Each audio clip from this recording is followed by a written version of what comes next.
నమస్తే, welcome to #you. నేను మీ రాజేష్. తెలంగాణ రాజకీయాల్లో వరుసగా బీఆర్ఎస్ పార్టీ అగ్రనాయకులు హరీష్ రావు, కేటీఆర్ వరుసగా భేటీలు అవుతూ ఉన్నారు. అది ముఖ్యంగా కేటీఆర్ హరీష్ రావు ఇంటికి వెళ్ళి మరీ భేటీలు అవటం తీవ్ర ప్రాధాన్యత సంతరించుకుంది. ఇట్లాంటి సందర్భాల్లో పొలిటికల్ సర్కిల్స్లో విస్తృత చర్చ జరుగుతోంది, ఎందుకు భేటీ జరిగింది అని. ఓవైపు కవిత అమెరికాకు వెళ్ళినటువంటి నేపథ్యంలో వీరిరువురి భేటీ అత్యంత చర్చనీయాంశంగా రాజకీయ వర్గాల్లో దుమారాన్ని రేపుతోంది. సో ఏమై ఉంటుంది, ఎందుకు వీళ్ళ భేటీ సుదీర్ఘంగా గంటల పాటు సాగుతోంది, ఏం చర్చించుకొని ఉంటారు? ఇది పైకి కనిపిస్తున్నటువంటి కారణం ఒకటైతే behind the curtains of the record ఏం జరుగుంటుంది మాట్లాడదాం. మనతో పాటు సీనియర్ రాజకీయ విశ్లేషకులు జర్నలిస్ట్ జకీర్ గారు మనతో పాటు జాయిన్ అవుతున్నారు. మాట్లాడదాం. సార్ నమస్తే. నమస్తే రాజేష్. సార్, బీఆర్ఎస్ పార్టీలో గత కొంతకాలంగా లుకలుకులు ఉన్నాయని చర్చ జరుగుతుంది. ఇట్లాంటి సందర్భంగా ఓవైపు కవిత వాళ్ళ కొడుకుకు సంబంధించినటువంటి కాన్వకేషన్ ఆ ప్రోగ్రాంలో అమెరికాకు వెళ్ళటం, వీళ్ళేమో హరీష్, కేటీఆర్ వరుసగా భేటీలు నిర్వహిస్తూ ఉండటం. ఏం జరుగుతుంది? ఎందుకంటే వాళ్ళు బయటకు వచ్చి ఏం జరిగింది అని వాళ్ళే చెప్పట్లా, కానీ అవుట్కమ్ ఏమై ఉండొచ్చు అనేది మీ అంచనా? అంటే కవిత అమెరికాకు వెళ్ళినా వెళ్ళకపోయినా సందర్భం ఏదైనా కూడా వీళ్ళిద్దరి సమావేశం అయితే రాజకీయంగా ఆ పార్టీకి సంబంధించిన ఆ పార్టీలోనే కాకుండా బయట కూడా దానిపైన చర్చ జరుగుతుంది. అంటే ఇద్దరు కలిసి మాట్లాడుకోవడం, దట్టు బి హరీష్ రావు ఇంటికి స్వయంగా కేటీఆర్ వెళ్ళి చర్చించడం అనేది బీఆర్ఎస్ పార్టీలో కూడా సెక్షన్స్ అన్నీ కూడా బీఆర్ఎస్ పార్టీ సెక్షన్స్ చర్చిస్తున్నాయి.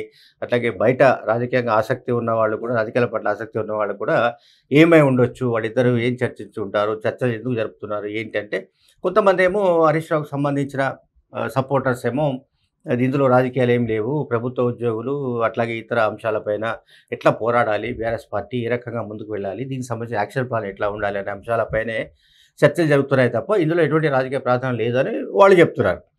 కానీ నాకు తెలుస్తున్న సమాచారం ప్రకారం అయితే కవితకు సంబంధించిన ఎపిసోడే చాలా ముఖ్యంగా కనిపిస్తోంది.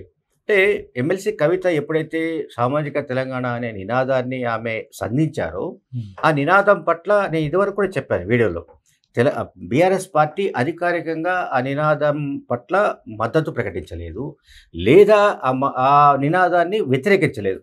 వ్యతిరేకిస్తే ఒక సమస్య, ఎస్సీ ఎస్టీ బీసీ మైనారిటీల నుంచి వ్యతిరేకత వచ్చే అవకాశం ఉందని ఒక ఆందోళన ఉండొచ్చు.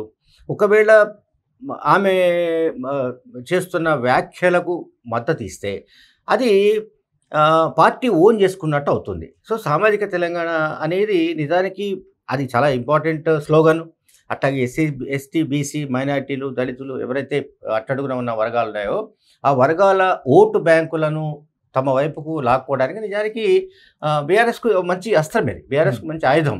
అయితే ఇక్కడ జరుగుతున్నది ఏంటంటే, ఆ పార్టీలో ఆ కుటుంబ సభ్యులు ఈ ముగ్గురి మధ్య పోటీ తీవ్రంగా ఉన్నట్టు మనకు అర్థమవుతుంది. గడిచిన వారం రోజులుగా 10 రోజులుగా జరుగుతున్న అనేక పరిణామాలు, కవిత చేసిన వ్యాఖ్యలు, అంటే నా పైన కుట్రలు లేకపోతే జరుగుతున్నాయనో, లేకపోతే నన్ను రాజకీయంగా దెబ్బతీయడానికి ఏదో కొంతమంది చేస్తున్నారనో, అంటే సొంత పార్టీ వాళ్ళే ఆమె ఆరోపించడము. ఆ తర్వాత హరీష్ రావు మళ్ళీ అదంతా మనకు తెలుసు. ఇది నేను ఒకవేళ కేటీఆర్కు పార్టీ పగ్గాలు అప్పచెప్పినా కూడా నాకు ఎటువంటి అభ్యంతరం లేదని ఆయన చెప్పాడు. సో ఈ కాంటెక్స్ట్లోనే ఇప్పుడు ఈ సమావేశాలకు ప్రాధాన్యం వచ్చింది. సో ఇప్పుడు కేటీఆర్, హరీష్ రావు వాళ్ళిద్దరూ కూడా ఖచ్చితంగా కవిత ఏ కామెంట్స్ అయితే చేశారో ఆ కామెంట్స్ని మనం ఎట్లా హ్యాండిల్ చేయాలి, అట్లాగే కవితను ఎట్లా హ్యాండిల్ చేయాలి, కవితకు ఉన్న రాజకీయ పలుకుబడి ఏంటి, పార్టీలో ఆమెకు ఏ రకమైన సపోర్ట్ లభించే అవకాశం ఉంది, సో ఏ జిల్లాల్లో ఆమెకు ఎక్కువగా మద్దతు వచ్చే అవకాశం ఉంది. సో ఈ స్లోగన్ని, సామాజిక తెలంగాణ స్లోగన్ని మన పార్టీ ఓన్ చేసుకోవాలా వద్దా, అండ్ చేసుకుంటే ఏమిటి, చేసుకోకపోతే ఏమిటి అనే దానిపైన కూడా చర్చలు జరుగుతూ ఉండొచ్చు. కొన్ని విషయాలు అంటే ఇప్పుడు ఇద్దరు మాట్లాడుకున్న విషయాలు నేను ఇంతకుముందు చెప్పా. అయితే ఇద్దరిలో ఒకరు అయితే చెప్పాలి, లేదా ఇద్దరైనా చెప్పాలి. ఆ ఇద్దరు చెప్పలేదు, ఏ ఒక్కరు కూడా మీడియా ముందుకు వచ్చి మేము ఇది మాట్లాడుకున్నామని చెప్పలేదు కనుక మనకు రకరకాల ఊహాగానాలకు ఆస్కారం ఇచ్చారు. కానీ వాస్తవానికి సార్, గతంలో నుంచి కూడా కేటీఆర్ వరుసగా మీడియా ముందుకు రెగ్యులర్గా వచ్చినటువంటి సందర్భాలు ఉన్నాయి. కానీ ఈ భేటీ తర్వాత మాత్రమే మీడియా ముందుకు ఆయన రాకుండా కొంత చర్చనీయాంశంగా, కొంత స్పెక్యులేషన్స్ కూడా ఆయనే దారిస్తున్నట్టుగా కనిపిస్తుంది. అంటే ఇప్పుడు ఇది ఒక విధంగా చెప్పాలంటే డైవర్షన్ పాలిటిక్స్ కూడా అనొచ్చండి. అంటే రాజకీయాల్లో ఏంటంటే బీఆర్ఎస్ పార్టీకి సంబంధించిన వ్యవహారాల్లో కవిత ఒక స్ట్రీమ్లో వెళ్తున్నట్టుగా మనకు అనిపిస్తోంది. అది సామాజిక తెలంగాణ అనండి, లేకపోతే తలసరి ఆదాయంలో సరైన ఇది లెక్కలు జిల్లాల వారీగా తలసరి ఆదాయం సరిగ్గా లేదని తేడాలు ఉన్నాయని చెప్పండి, ఆమె చెప్పిన విషయాలు, మాట్లాడుతున్న విషయాలు అనేవి ఆ పార్టీని బాగా అంటే ఆ పార్టీని కుదిపేస్తున్న విషయం అయితే మనం అర్థం చేసుకోవచ్చు. సో దట్స్ వై మీరు ఆమె గురించే ఈ ఇద్దరు కలిసి చర్చలు జరుపుతున్నట్టుగా మనం భావించాలి. అదొకటి. ప్లస్ ఇంకోటి ఏంటంటే జాగృతి తాజాగా ఒక కమిటీని వేసింది. ఆమె అమెరికాకు వెళ్ళక ఒక రోజు ముందు కమిటీలు వేసి ఇక్కడ బాంబు పేల్చిపోయింది. మరోవైపు బీఆర్ఎస్ కూడా 25 ఏళ్ళు రజతోత్సవ సందర్భంగా తర్వాత సంస్థాగతంగా కొంత ఫోకస్ చేస్తామంటూ కూడా చెప్పారు. కానీ ఇప్పుడు ఆ దిశగా ఆలోచన చేయట్లేదు. సో ఆ దిశగా ఏమన్నా ఇద్దరి మధ్య చర్చలు, కమిటీల చర్చలు ఏమన్నా సంస్థాగతంగా పార్టీ బలోపేతం కోసం ఏమన్నా జరిగింది అనుకోవాలి? ఖచ్చితంగా పార్టీ కమిటీల నిర్మాణం ఎట్లా ఉండాలి, అట్లాగే పార్టీ ఏ రకంగా దాన్ని పటిష్టం చేయాలి, బలోపేతం చేయాలి అనే అంశాలు ఖచ్చితంగా చర్చకు వచ్చి ఉండాలి, చర్చ జరిపి ఉండాలి. ఆ చర్చలు జరపకపోతే వీళ్ళిద్దరు సమావేశాలు జరపడం వృధా నాకు తెలిసైతే. రాజకీయంగా దీనికి ప్రాధాన్యం 2 అంశాలుగా మనం అనుకోవాలి. ఒకటి కవిత పాయింట్ ఆఫ్ వ్యూ, అంటే కవిత యాంగిల్, అండ్ నెక్స్ట్ వచ్చేసి ఈ పార్టీకి సంబంధించిన ఆర్గనైజేషనల్ స్ట్రక్చర్. ఎందుకంటే సంస్థాగతంగా పార్టీ ఎప్పుడు కూడా చాలా బలహీనంగా ఉంది.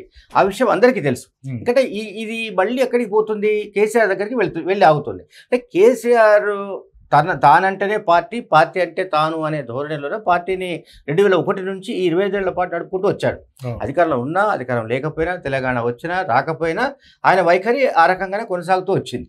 సో ఇప్పుడు ఆ ప్రతిపక్షంలోకి వచ్చిన తర్వాత పార్టీని ఎట్లా దీన్ని స్ట్రెంథెన్ చేయాలనే అంశంలో ఈ ఎస్సీ, ఎస్టీ, బీసీ, మైనార్టీలు ఇటువంటి అంశాలను ఏ కారణంగానూ కేసీఆర్ కానీ కేటీఆర్ కానీ ఎక్కడ మాట్లాడడం లేదు. సో దీన్ని అవకాశంగా తీసుకొని బహుశా కవిత ఒక బాంబు విసిరినట్టుగా మనకు కనిపిస్తుంది ఇది సామాజిక తెలంగాణ అనేది. సో అందువల్ల ఏంటంటే ఇప్పుడు నిర్మాణానికి సంబంధించి ఇప్పుడు ఏం చేయాలి, ఇప్పుడు గతంలో జరిగిన తప్పిదాలను మళ్ళీ మనం చేయకూడదు అనేది బహుశా ఒక కంక్లూజన్కు వచ్చి ఉండాలి అని కవిత ఒక రకంగా బీఆర్ఎస్ పార్టీ నాయకుల్ని కొంత అలర్ట్ చేసినట్టుగా అనుకోవాలా? అంటే అలర్ట్ చేసినట్టుగా అనకపోయినప్పటికీ కూడా ఆమె తెలంగాణ జాగృతి కమిటీలను నియమించడం వల్ల ఒక రకమైన ఒత్తిడి రాజకీయాలకు ఆమె ప్రేరణ అయినట్టుగా కనిపిస్తుంది. అంటే దాని ఏమంటాము, ఒత్తిడి పాలిటిక్స్, ప్రెషర్ బిల్డ్ చేస్తుంది ఆమె. అంటే ఇప్పుడు ఇక్కడ మనం గమనిస్తే ఇప్పుడు గతంలో ఏం జరిగింది, అధికారంలో ఉన్నప్పుడు ఐ థింక్ లేనప్పుడు అధికారం ఉన్నప్పుడు అంటే 10 years పాటు దాదాపుగా ఆ పార్టీ ఎమ్మెల్యేలనే పార్టీ అధ్యక్షులుగా నియమించిన కారణంగా పార్టీ ఎమ్మెల్యేలే అక్కడ మొత్తం తమదే ఇక ఆ కాన్స్టిట్యున్సీ మొత్తానికి మేము రాజులము చక్రవర్తుల లాగా వాళ్ళు వ్యవహరించడం, దానివల్ల ప్రజల్లో ఆ పార్టీ ఎమ్మెల్యేల పట్ల అధికారం ఉన్నప్పుడు వ్యతిరేకత పెద్ద ఎత్తున రావడం ఇదంతా కూడా మనం గమనించాం. సో ఆ తప్పిదాలను ఈసారి చేయకుండా, అంటే ఈసారి ప్రతిపక్షంలో ఉన్నారు, ఇప్పుడు 10 మంది గెలిచిన వాళ్ళలో 10 మంది కాంగ్రెస్లోకి వెళ్ళిన కారణంగా ఇప్పుడు 28 మంది ఉన్నారండి. 28 కాన్స్టిట్యున్సీలలో ఆ ఎమ్మెల్యేలకే ఇవ్వకుండా మరెవరైనా ఇవ్వడం, 28 కాకుండా ఇంకా మిగిలినవి అవుట్ ఆఫ్ 119లో 28 సీట్లు ఉన్నాయండి. ఇప్పుడు 25 మంది ఎమ్మెల్యేలు ఉన్నారు.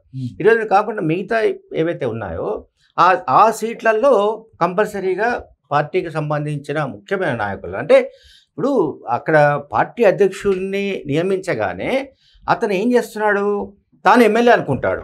ఒకటి, అసలు ఎమ్మెల్యే అయిన వాడిని పార్టీ అధ్యక్షుడు చేశారనుకోండి, అక్కడ ఇంకొక ప్యారలల్ మనిషి లేకుండా, అంటే పోటీదారు లేకుండా ఎమ్మెల్యేలు చాలా జాగ్రత్తగా వాళ్ళు వ్యవహారం నడిపించుకుంటూ వచ్చారు. దానివల్ల ఏంటంటే దాదాపుగా అన్ని నియోజకవర్గాల్లో ఆల్మోస్ట్, అంటే వాళ్ళు అధికారం ఉన్న కాలం చెప్తున్నారు, అన్ని చోట్ల ఎమ్మెల్యేలు ఉన్న చోట్ల అప్పుడు ఎంతమంది 110 మంది ఎమ్మెల్యేలు ఉన్నారండి. వాళ్ళు గెలిచింది 2018లో 88 మంది. మిగతా పార్టీలకు సంబంధించిన ఎమ్మెల్యేలు కూడా చేసుకోవడం వల్ల వాళ్ళ నంబర్ ఆల్మోస్ట్ 104 అనుకుంటా. సో 104 ఎమ్మెల్యేలలో ఆ ఎమ్మెల్యేలనే మ్యాక్సిమం అన్ని జిల్లాల్లో వాళ్ళు అధ్యక్షులుగా నియమించడానికి ప్రయత్నించారు. అంటే 33 జిల్లాలు. ఈ 33 జిల్లాలకు సంబంధించిన అధ్యక్షులు చేసిన పనంతా అదే. ఏది, మేము చెప్పిందే వినాలి, మేము చెప్పిందే వినాలి, మా మాటే శాసనం అన్నట్టుగా వాళ్ళు ఎమ్మెల్యేలు వ్యవహరించారు. దాంతో వ్యతిరేకత వచ్చింది. సో దీన్ని కూడా కవిత క్వశ్చన్ చేసినట్టుగా తెలుస్తుంది. మనకేం తెలుస్తుందంటే కవిత ఈ పాయింట్ను లేవనెత్తారని తెలుస్తుంది. ఎమ్మెల్యేలకు మీరు పగ్గాలు ఇవ్వడం వల్ల, వాళ్ళకే మొత్తం పార్టీ బాధ్యతలు అప్పగించడం వలన పార్టీ మొత్తంగా అక్కడ నెట్వర్క్ బలహీన పడిపోయింది. ఆ నెట్వర్క్ను స్ట్రెంథెన్ చేయడానికి చర్యలు తీసుకోవాలని ఆమె పార్టీ అధినేతను కేసీఆర్ను సూచించినట్టుగా కోరినట్టుగాను మనకు తెలుస్తుంది. సో ఇప్పుడు వీళ్ళు చర్చల తర్వాత కేటీఆర్ ఏమన్నా రిపోర్టు కేసీఆర్కి ఇచ్చే అవకాశాలు ఉంటాయి అంటే ఏం చేయాలి ఏం చేయొద్దు అని ఏమన్నా భవిష్యత్ కార్యాచరణ మీద వర్కింగ్ ప్రెసిడెంట్ గానీ ఏమన్నా రిపోర్ట్ ఇస్తాడా? కాదండి. మీకు కేసీఆర్ గురించి తెలియకపోవచ్చు. కేసీఆర్‌కు ఎవడో రిపోర్ట్ ఇవ్వడము, కొడుకా లేకపోతే పార్టీ వర్కింగ్ ప్రెసిడెంటా లేకపోతే సెక్రటరా మరొకరా అంటే ఎవరైనా పేర్లను సూచించాడు ఎవరో కనీసం పలానా వాళ్ళని పలానా కమిటీలో వేసుకుంటున్నట్లేమన్నా ఏ కమిటీలు వీళ్ళు ఎవరు రాసుకున్నా పెన్సిల్‌తో రాసుకోవాల్సిందే. మళ్ళీ ఎందుకంటే కొట్టేసి పెన్సిల్‌తో కేసీఆర్. ఆయన రబ్బర్ తీసుకొని దిద్ది పారేసి పెన్‌తో రాస్తాడు ఆయన. ఎవరు? కేసీఆర్. కేసీఆర్ గురించి మీకు తెలియకపోవచ్చు. కేసీఆర్ అనే వ్యక్తి అంత సులభంగా కేటీఆర్, హరీష్ రావు ఒక లిస్ట్ రాసి తీసుకెళ్తే కింద సంతకం పెట్టే రకం కాదు. ఫలానా రాజేష్‌కి ఇస్తున్నారు ఫలానా జిల్లా అంటే ఎందుకు ఇస్తున్నారు? రాజేష్ కులం ఏంటి? మతం ఏంటి? ఆయనకున్న పలుకుబడి ఏంటి? ఆల్రెడీ నేను తెలుసుకున్నాను. నాకు మొత్తం తెలిసి వాని గురించి చల్ తీసి అవతల పారేయ్ ఇంకొక పేరు రాయి అంటాడు. సో ఆ రకమైన వైఖరితో కేసీఆర్ ఉంటాడు.